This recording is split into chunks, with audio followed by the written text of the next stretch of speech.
Friends, good morning to all of you. Today I am going to study about past perfect tense. As you all know, yesterday I have studied about the present perfect tense, and we have to revise first. Let us revise with me. In present perfect tense, as you know, as its identification चुका है, चुकी है, चुके हैं, या है, ई है, ए in Hindi, and after that you know that as a helping verb we use has and have in present perfect tense. Students, has is used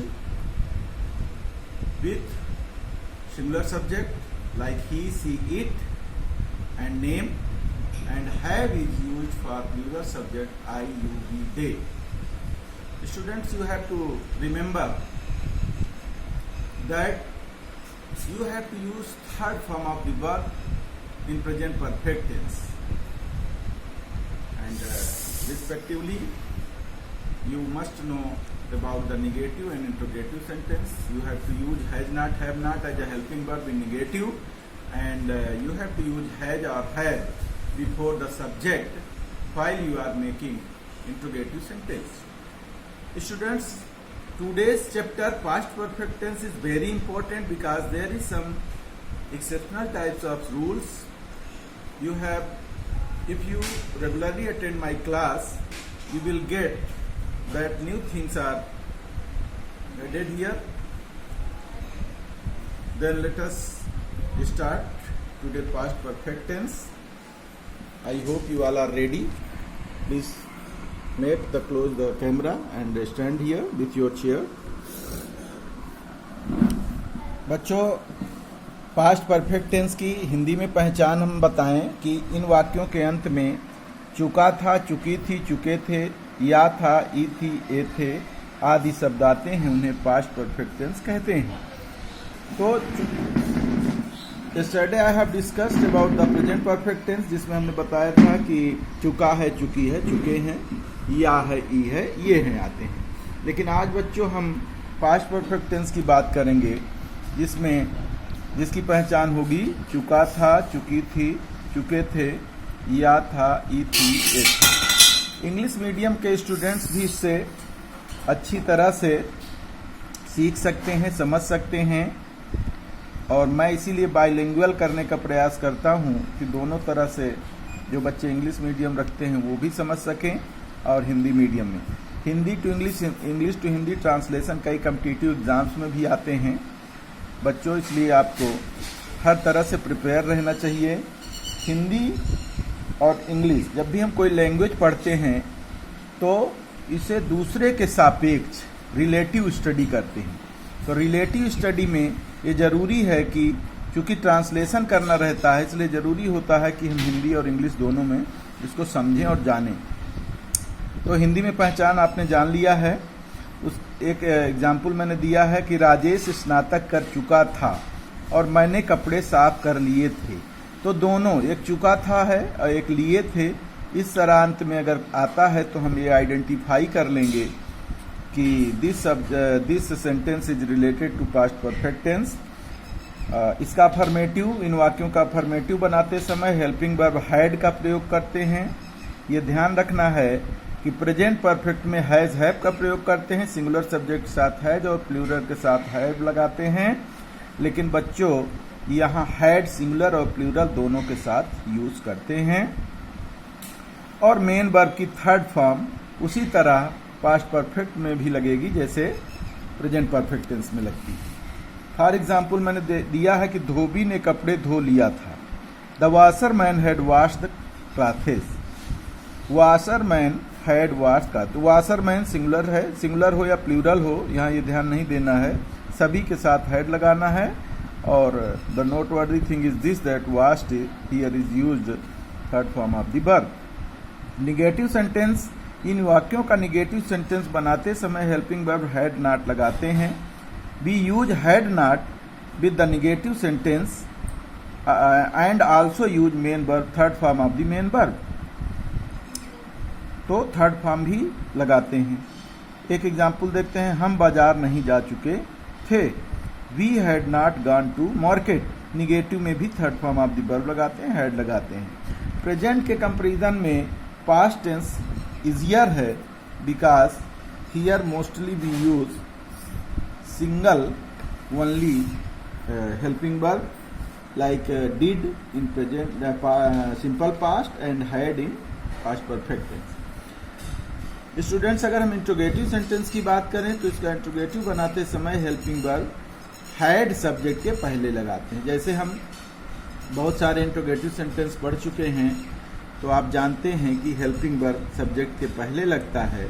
in the same way in past perfect tense we also use helping verb had before the subject, तथा subject के बाद verb की third form लगाते हैं। एक example देखते हैं, let us see an example. क्या मेरे पिताजी सो चुके थे? Had my father slept. यहाँ माई फादर के पहले हैड लग गया है। फिर एक कब क्यों कहाँ कैसे वाला WH टाइप या ये यस एंड नो टाइप का है, और ये WH टाइप का इंट्रोगेटिव सेंटेंस है। दूसरा है तुम सेब कब खा चुके थे? When had you eaten the apple?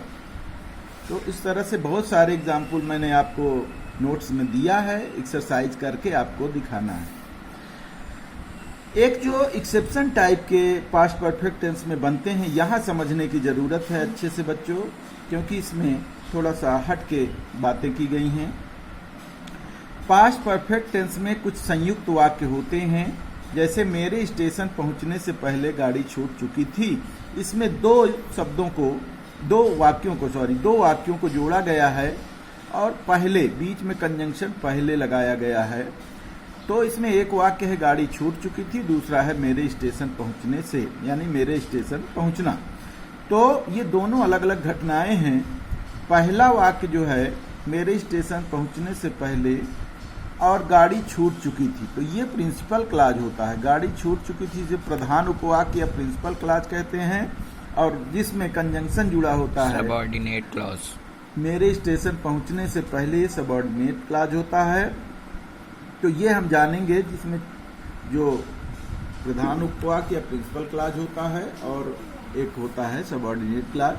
प्रायः मैं कह रहा हूँ, हमेशा नहीं, प्रायः सबऑर्डिनेट क्लॉज हिंदी में वाक्य के पहले आता है और प्रिंसिपल क्लॉज बाद में आता है। लेकिन इंग्लिश में हम इसको उल्टा करते हैं, प्रिंसिपल क्लॉज को पहले बनाते हैं और सबऑर्डिनेट क्लॉज को बाद में बनाते हैं। अब इसमें हम जान चुके हैं कि मेरे स्टेशन पहुंचने से पहले सबऑर्डिनेट क्लॉज है, जबकि गाड़ी छूट चुकी थी ये प्रिंसिपल क्लॉज है। आप इनको हाईलाइट कर सकते हैं स्केच पे, प्लीज।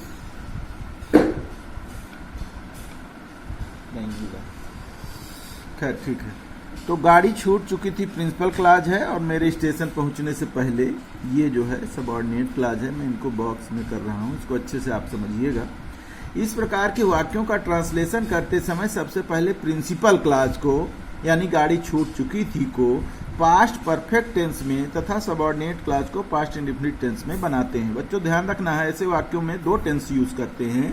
प्रिंसिपल क्लॉज को पास्ट परफेक्ट टेंस में, बहुत इजी है समझना, क्योंकि यहाँ गाड़ी छूट चुकी थी, चुका था, चुके थे, किसकी पहचान है? पास्ट परफेक्ट टेंस की। तो इसको हम पहले बनाएंगे, पास्ट परफेक्ट टेंस में बनाएंगे। बाकी जो बचता है उसको हम सिंपल पास्ट में बनाएंगे, पास्ट इंडेफिनिट टेंस में बनाएंगे। तो एक लेते हैं एग्जाम्पल। मेरे स्टेशन पहुंचने से पहले गाड़ी छूट चुकी थी, इस वाक्य को हम कैसे बनाएंगे? The train had departed before I reach the station. Conjunction पहले की अंग्रेजी बिफोर हम लगाएंगे, और उसके पहले हम द ट्रेन हैड डिपार्टेड, इसको हमने प्रिंसिपल क्लॉज को पास्ट परफेक्ट टेंस में बनाया है। हैड और departed third form of the verb लगाए। किसी भी टेंस की पहचान उसके हेल्पिंग वर्ब और मेन वर्ब से होती है। हैड और departed third form of the verb से हमें पता चलता है कि ये पास्ट परफेक्ट टेंस है। इसके बाद आई रीच्ड द स्टेशन, आई के साथ second form of the verb, ये हमें पास्ट इंडेफिनिट टेंस की पहचान का ज्ञात कराता है। इसी प्रकार इसका अपोजिट भी होता है, कई बार बाद शब्द लगा होता है। यदि कोई घटना बाद में घटती है तो प्रिंसिपल क्लॉज को सिंपल पास्ट टेंस में तथा सबऑर्डिनेट क्लॉज को पास्ट परफेक्ट टेंस में बनाते हैं। बच्चों ये ध्यान देना है कि इसमें पहले शब्द आया है, कुछ वाक्य ऐसे भी होंगे जिनमें बाद शब्द आएगा। मेरे घर पहुंचने के बाद बच्चा सो चुका था। मेरे घर पहुंचने के बाद, इसमें बाद शब्द आया है, थोड़ा सा नियम चेंज करेंगे हम। इसमें हमने नियम लिखाया नहीं है, हमने डायरेक्ट ट्रांसलेशन बनाया, हम समझा देते हैं। इसमें प्रिंसिपल क्लॉज को सिंपल पास्ट में बनाना है और सबऑर्डिनेट क्लॉज को पास्ट परफेक्ट टेंस में बनाना है। बच्चों ये ध्यान रखना, उसमें प्रिंसिपल क्लॉज को पास्ट परफेक्ट में बनाना था पहले वाले में, और सबऑर्डिनेट क्लॉज को सिंपल पास्ट में बनाना था। इसमें उसका अपोजिट है, बाद जिसमें आए बच्चा सो चुका था, यानी प्रिंसिपल क्लॉज को सिंपल पास्ट में बनाना है और सबऑर्डिनेट क्लॉज को पास्ट परफेक्ट टेंस में बनाना है। तो देखते हैं इसका ट्रांसलेशन। यहाँ जगह नहीं थी, हमने यहाँ कर दिया है। द चाइल्ड स्लेप्ट, देखिए प्रिंसिपल क्लॉज को हमने the child slept second form of the verb लगा के सिंपल पास्ट बनाया है। आफ्टर, बाद की अंग्रेजी after. I had reached home, I had, यहाँ हमने सबऑर्डिनेट क्लॉज को पास्ट परफेक्ट में बनाया है। धन्यवाद स्टूडेंट्स, आज की क्लास यहीं से समाप्त।